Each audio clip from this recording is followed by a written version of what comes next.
faço aqui também, pelo título, um convite, um incentivo e até, digo, uma convocação perante uma possibilidade e necessidade real e cada vez mais urgente de, como posto no título, de se conhecer, pedalando ou não, a sobrecarga do Brasil, a sobrecarga do nosso país, do nosso mundo, para que assim possamos melhor compreender e enfrentar os desafios do presente. São vários, e o futuro está em risco perante esses desafios que temos a enfrentar. E um futuro que vem sendo cada vez mais restrito e incerto para nós que somos tão jovens. Então, a realidade ambiental de hoje impõe desafio para nós jovens, perante os dilemas ambientais do presente. E compreender o mundo é a primeira necessidade para transformarmos o mundo. Então, por isso que destaco essa necessidade e também busco apresentar várias possibilidades de se compreender o mundo, o nosso mundo nacional, o Brasil. É necessário compreender o porquê das coisas, o porquê da sobrecarga do Brasil, da sobrecarga da terra. É necessário compreender a essência das coisas, a causa, a lógica e a dinâmica do que se apresenta aparentemente a partir do dado, né, constatado no dia da sobrecarga da terra. A necessidade de estarmos orientados por conhecimentos, pelo conhecimento histórico, por teorias críticas do Brasil, de se buscar conhecer e teorizar o Brasil. E teorizar, realizar uma teoria crítica do Brasil, o desenvolvimento e a concretização de uma teoria crítica do Brasil se dá a partir do nosso esforço e compromisso intelectual de desvendar e enfrentar a dinâmica do movimento real das contradições do nosso ambiente nacional. Ambiente nacional que é síntese de um conjunto de múltiplas relações econômicas, políticas e sociais, oriundas de um processo histórico e contraditório, o qual faz parte de um todo estruturado e dialético, de um globo estruturado e dialético, que pode ser compreendido e transformado. A partir do quê? A partir da compreensão, da nossa compreensão e ação crítica. Nós, como sujeitos históricos, comprometidos e organizados para um mundo melhor, para uma emancipação humana, uma emancipação nacional, de nosso povo, de nosso país.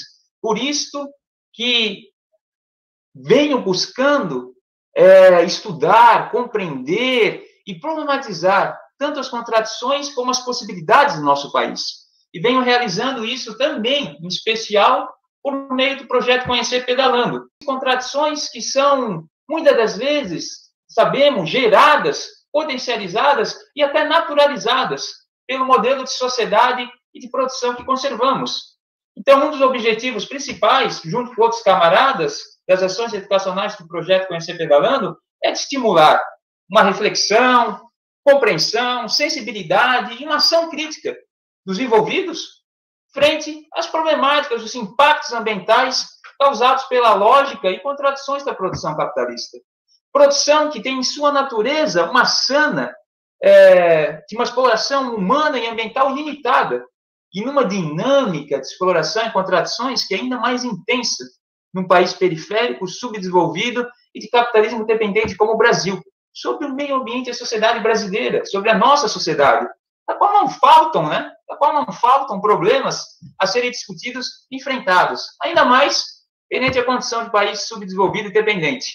E a questão da dependência do subdesenvolvimento é uma questão chave para se compreendermos os problemas tanto econômicos, políticos, sociais e ambientais de nosso país. E problematizar os sentidos, as contradições e as relações do trabalho, da ciência e da tecnologia no contexto ambiental brasileiro. Estimular uma consciência ambiental crítica da nossa realidade nacional e da nossa relação ambiental entre educação, trabalho, natureza e capital no Brasil, que incide na nossa formação profissional, científica e tecnológica, das nossas condições e perspectivas de trabalho e no impacto ambiental da produção econômica brasileira, tanto para as nossas vidas como para o nosso meio ambiente. Busca de conhecimentos e possibilidades em prol do desenvolvimento de uma educação ambiental nacional emancipatória, frente aos desafios e dilemas ambientais do nosso país, de nosso Brasil. Transformações sociais em prol de relações mais fraternas, democráticas, sustentáveis, mas principalmente emancipadas transformações em prol de uma emancipação humana e nacional de nosso povo e nação. Sobre algumas teses e considerações que quero expor sobre a temática do evento, a questão da sobrecarga e da própria roda de conversa, né? Futuro agora e escolhas de vida e de profissão, né? Primeira consideração, que a causa da sobrecarga do nosso dilema ambiental é derivado e potencializado pelas relações sociais e ambientais da produção capitalista. Segunda consideração, que no Brasil, os impactos e contradições ambientais da produção capitalista são ainda mais intensos e profundos perante uma condição de realidade nacional subdesenvolvida e de um capitalismo de caráter cada vez mais dependente perante o padrão de especialização produtiva agrário exportador transnacional financeiro de nossa economia no desenvolvimento desigual e integrado do sistema capitalista mundial. Consideração número 3, que a atual conjuntura brasileira de intensificação da exploração ambiental e das estruturas do subdesenvolvimento e da dependência nos retira cada vez mais condições e perspectivas de vida, trabalho e de futuro. Questão número 4 é que o grau, ou consideração número 4, é que o grau das contradições e problemáticas estruturais do nosso país nos coloca numa condição e situações extremas, que não há possibilidade de reversão dentro da ordem, dentro desse sistema. O sistema está se apodrecido e se aprofunda cada vez mais. Então, vivemos um momento de um dilema histórico. E como anúncio e como possibilidade sempre existente de emancipação humana, vivemos um momento decisivo para as nossas vidas, para o futuro da nação. Como coloquei, uma encruzilhada histórica entre, um lado, o aprofundamento do subdesenvolvimento das misérias de nosso país, uma resistência da ordem em continuar esse aprofundamento, e o outro, a possibilidade da beleza, a possibilidade de uma emancipação humana, a possibilidade de engendrar um processo emancipatório a partir de um processo de emergência de uma consciência crítica de nossa nação, de uma ação crítica perante a nossa ação, no caminho de uma revolução brasileira em prol da emancipação do nosso povo, de nossa nação, das possibilidades imensas de viver, de beleza, de alegria que temos, potencial humano e o nosso potencial nacional de uma grande nação. Então, por isso que venho buscando desenvolver uma educação ambiental nacional emancipatória, para a frente, para a liberdade, para a possibilidade humana, potencial humano que vem sendo restringido cada vez mais no nosso sistema. E uma possibilidade de superação desse sistema cada vez mais intolerável, insustentável, tanto socialmente como ecologicamente. Lanço essa possibilidade, a possibilidade de mudarmos tudo, de realmente mudarmos tudo que está aí. E esse, acredito que é um desafio nobre, e para que mais desafio mais nobre e urgente do que este, enfrentar o nosso desenvolvimento, a dependência política, econômica, tecnológica, científica, existencial de nossa nação, para o Instituto Federal de Educação, Ciência e Tecnologia. Então, muito obrigado. Eu deixo para uma pergunta que já tem para o Bruno, né, no chat ali. Eu não sei se o Bruno já viu. Posso ler, então, essa pergunta? Tranquilo? Então, a pergunta é assim, Bruno, diante da condição subdesenvolvida de capitalismo dependente e de economia agrária exportadora do Brasil, mudanças de consumo individual resolveriam os problemas ambientais do país? Uma grande pergunta ali, muito interessante, uma boa reflexão aí dentro de tudo que a gente falou. Perfeito, Bruno? Se quiser responder. Posso. Bom, seria uma consciência um tanto que ingênua achar que as mudanças individuais de consumo resolveriam o problema. Não vão resolver. Isso, né? Eu acho que até nem temos que desgastar debatendo, né? Só tem um pouco de racionalidade, a gente já sabe. Mas não na questão de não incentivar mudança de consumo. Isso tem que estar interligado numa dialética entre o indivíduo e a sociedade, entre o consumo e a produção, um tensionando o outro. E, nesse caso, um consumo individual desconectado de um modelo de produção maior, de uma produção maior, se torna ingenuidade e, às vezes, até reacionário. Porque, muitas das vezes, ao achar que eu consumindo, ou eu tendo o meu hábito sustentável, que tenho, de bicicleta ou de horta, algo assim, posso estar tranquilo e dormir tranquilo comigo mesmo. O mundo lá fora, a devastação amplia cada vez mais. pois é um indivíduo numa sociedade que tem que agir e tem que realizar essas mudanças, mas interligado a uma totalidade maior, até para que novas pessoas realizam isso e que uma nova produção da vida seja estabelecida. E não sei, Luiz, eu vou tentar interligar um pouco isso para enfatizar com a questão do nosso país, para deixar um pouco, talvez, mais claro. A gente pensa hoje o que é uma mudança de consumo, talvez de algo, um produto menos impactante, talvez, que é importante, mas se não mudarmos a lógica desse sistema da produção de mercadorias, que coloca um valor no valor de troca e não no valor de uso, a gente vê que é uma produção de mercadorias que cada vez mais reduz o tempo de vida, tanto nós seres humanos, mas o tempo que somos mercadoria, tanto como o tempo de vida das mercadorias. É uma obsolência programada, é uma produção que insiste na obsolência. E se não se estragar o tempo de vida para girar um ciclo de acumulação interminável, ilimitado, ela se torna obsoleta perceptivelmente. Uma moda nova e assim por diante. Então, a gente tem que ver a questão da produção de qual mercadoria e até mesmo a produção da mercadoria, da questão do valor de troca como mercadoria. E que a gente também é colocado como uma mercadoria nesse sistema. Uma mercadoria obsoleta, que vem sendo cada vez mais obsoleta, inclusive na nossa sociedade brasileira. O tempo de vida de uma mercadoria por descarte, que forma aquela montanha, que muitas das vezes não é só pela reciclagem, mas é pela montanha que vem, que pressiona cada vez mais mercadorias, cada vez mais a extração ambiental. E daí, na posição dependente do Brasil e subdesenvolvida, há de se questionar a questão da sobrecarga, até o dado da sobrecarga. Pois é analisado o consumo de norte-americano, de um canadense, mas aonde vem o minério do produto daquele que o norte-americano e o canadense consome? Vem daqui, vem de uma desacumulação daqui, vem de um extrativismo ambiental daqui. Aqui o buraco é mais embaixo, no Brasil, nos países dependentes. Então, é uma questão de se pensar para além de forma dialética, interligada com a questão da totalidade social.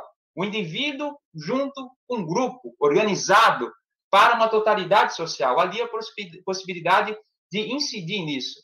E a questão do subdesenvolvimento da dependência é uma questão chave, que depois eu posso também, se tiver alguma dúvida, esclarecer melhor essa posição subdesenvolvida e dependente do Brasil, desde o nosso período de colonização, e uma independência dependente que continuou-se o subdesenvolvimento, a extração, ou um desenvolvimento do subdesenvolvimento. E o subdesenvolvimento aqui não é a falta de um capitalismo, um desenvolvimento industrial, e assim por diante, mas é um subdesenvolvimento existencial do povo, um subdesenvolvimento de contradições e desigualdades cada vez maiores, de classe, de raça, de região, e assim por diante. Só ver dados de até as condições mínimas de existência, fome, saneamento básico, acesso à água, moradia, num potencial, numa riqueza tamanha da nossa nação. Então, essa questão de interligar a ação individual com a ação social. Esse daí eu acho que... Professor Maurício Lema, ele traz uma reflexão ali, ele traz uma questão para o Bruno, mas também uma reflexão e retoma um pouco daquilo que o professor André falou lá no início sobre a pegada ecológica, né? Em que, ao pensar a produção, a gente tem que pensar no espaço para a produção e o espaço também do descarte, né? E aí o professor Maurício Lema, ele coloca isso, né? Bruno, vê os países desenvolvidos como o Bruno vê os países desenvolvidos que resolvem seus problemas exportando os resíduos sem que haja o rastreio do destino, né? Então, no caso do Brasil, que exporta matéria-prima e no final ainda acaba recebendo produtos, descartes também, né? E isso é muito comum hoje, a gente está vendo muitos países do continente africano também recebendo navios com descarte, né? Desse resíduo da produção e tal, né? O refúgio também. Como é que vocês veem isso? Pois então, esse é um problema, né? Da relação centro e periferia, né? Há um país desenvolvido, há um país central, há um país imperialista, há um país dominante que se aproveita da sua periferia, dos países dominados, país subdesenvolvido, com falta de soberania política e popular, que permite estas coisas, né? Tais como exemplificado pelo professor... Começa com M, desculpa. Maurício, né? O professor Maurício Lema. Isso. Pelo professor Maurício. E, Maurício, isso é uma estratégia de tempo, né? A gente já sabe. E agora, essa sua pergunta me lembrou do caso do desenvolvimento capitalista brasileiro na industrialização, na modernização conservadora da própria ditadura militar, né? Que até o Porto Gonçalves, ele é geógrafo, né? Fez uma pesquisa interessante a respeito, que como os países centrais, na década de 70, 80, mandaram para os países periféricos as suas indústrias de poluição, né? Daquelas indústrias de alumínio, de cobre, para ter uma questão, para melhorar a questão ambiental do seu local e aprofundar a questão ambiental da periferia. Então, isso é uma prática corriqueira do nosso desenvolvimento capitalista, né? Então, é uma prática dessa relação centro-periferia e falta de soberania de um país que permite isso, um país que é dependente e condicionado pelos interesses dos países externos. Então, um país desenvolvido atende seus interesses a partir de determinado desenvolvimento do país periférico, de um país subdesenvolvido como o Brasil. E esse seu interesse pode ser tanto de exportar, de importar, no caso do país desenvolvido, as matérias-primas aqui do Brasil, diminuindo o seu impacto ambiental lá, do modo como é feito, como também de mandar lixo aqui para nós. E o lixo para nós vem tanto desses recheios da indústria, como também, muitas das vezes, o lixo cultural, da indústria cultural, da indústria que influencia, torna a gente mais subdesenvolvido e submisso, e aceita, né, essa cultura, né, esse modo de produção. Então, isso é um problema histórico. Tentei pegar pela totalidade histórica, o caso específico agora, o professor Luiz comentou, mas isso é estrutural, né? E, enfim, tem outras tantas estratégias, né? As estratégias do sistema capitalista, né? O mercado de carbono é um dos casos que também tem que ser muito questionado, né? Porque é uma contradição enorme nisso, né? O Gamer X00, o nickname dele ali, né? Não sei qual é o aluno, mas está com esse apelido ali. Então, ele, assim, falaram que a produção de carros elétricos seria um problema por usar muito combustível para a produção desses veículos, né? Ele vai produzir um carro elétrico, mas tem que gastar muita energia, inclusive combustível fóssil para a produção dos veículos. E também por conta da energia. Mas isso não seria menos poluição? Ou seja, um pouco dessa ideia, né, de que às vezes a gente cria soluções, mas essas soluções elas acabam também replicando em outros problemas, né? É o que ele comenta ali em relação ao carro elétrico, né, que a princípio seria uma alternativa ao uso de combustíveis fósseis, porém a própria produção dele, né, desse carro elétrico, ele gera um consumo excedente de energia, né? Vocês ficam à vontade, fica aberto aí para os convidados e os nossos colegas aí, professores, também comentarem a questão.